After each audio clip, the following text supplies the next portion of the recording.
नमस्कार दोस्तों, इस कहानी की लेखिका हैं सारिका राजकोटिया जी। निखिल, मैं कुछ दिनों के लिए मायके जाना चाहती हूँ। पीहू के स्कूल में विंटर वेकेशन की छुट्टियाँ है। पापा का देहांत हुए 6 महीने ही हुए हैं। ऐसे में कुछ दिन माँ के पास रह लूँगी तो उन्हें भी अच्छा लगेगा। आप मेरी और पीहू की जाने की और वापसी की टिकट करवा दीजिए। इस बार मैं अकेले ही चली जाऊँगी।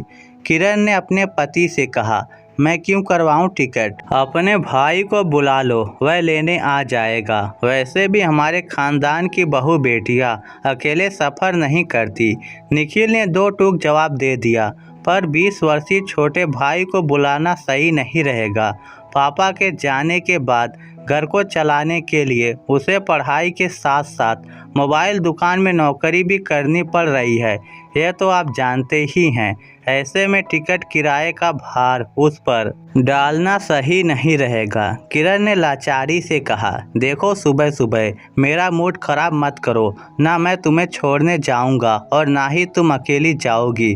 तुम्हारा भाई आता है तो ठीक है, नहीं तो। इतना बोलते बोलते निखिल गुस्से में से कमरे से बाहर आ गया।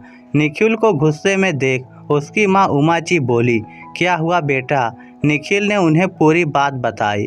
निखिल, क्यों बनवाएगा तुम्हारी टिकट? तुम्हारी माँ तुम्हें बुला रही है और तुम जाना चाहती हो तो टिकट तो मायके वालों को ही बनवानी पड़ेगी।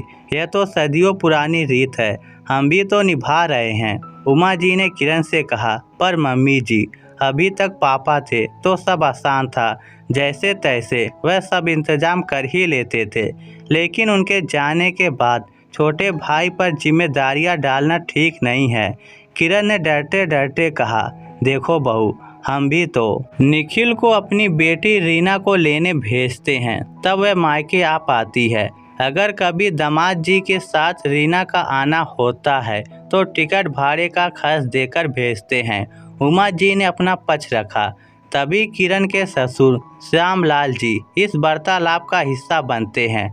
बहू, क्या तुम्हें बच्ची को लेकर अकेले मायके जाने में कोई समस्या है? श्यामलाल जी ने किरण से पूछा।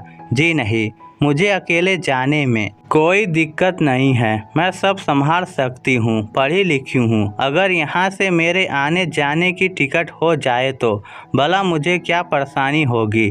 किरण बोली, तो यह तय रहा, निखिल तुम्हारी टिकट करवा देगा। कब जाना चाहती हो बहू? तारीख निखिल को बता देना। श्यामलाल जी बोले, आपको तो रस्मों रिवाज की समझ ही कहाँ है।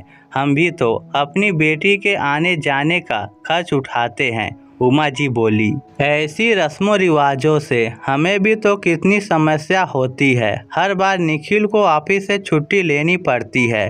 रीना के प्रति और ससुराल वालों के प्रति हमारी राय अब कुछ खास अच्छी नहीं है। अपनी बहू के आने जाने का खर्च नहीं उठा सकते। लाखों कमाते हैं पर टिकट भाड़े का खर्चा हमसे मांगते हैं। बेटी की शादी के बाद उसके ससुराल वालों के कहने पर पहली सर्दी आई तो हमने भर भर कर गोद मेथी के लड्डू, गचक, गुड़, मूंगफली की चिक्की निखिल के हाथ भिजवाई। गर्मी आई तो बेटी के ससुराल वाले कहने लगे, अपने भाई को बोलो आम की पेटियां लेकर आए। देने का सिलसिला जो चला आज तक चलता ही आ रहा है।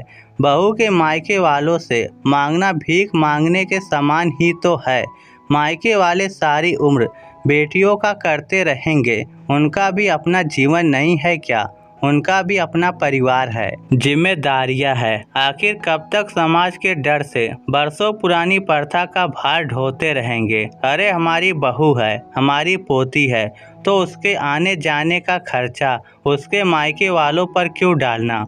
वक्त के साथ कुप्रथा में बदलाव करना जरूरी है। सारी उम्र रीति रिवाज की आड़ में बेटी वालों को लूटने की प्रथा का अंत होना ही चाहिए। कहीं ना कहीं से तो शुरुआत करनी ही होगी।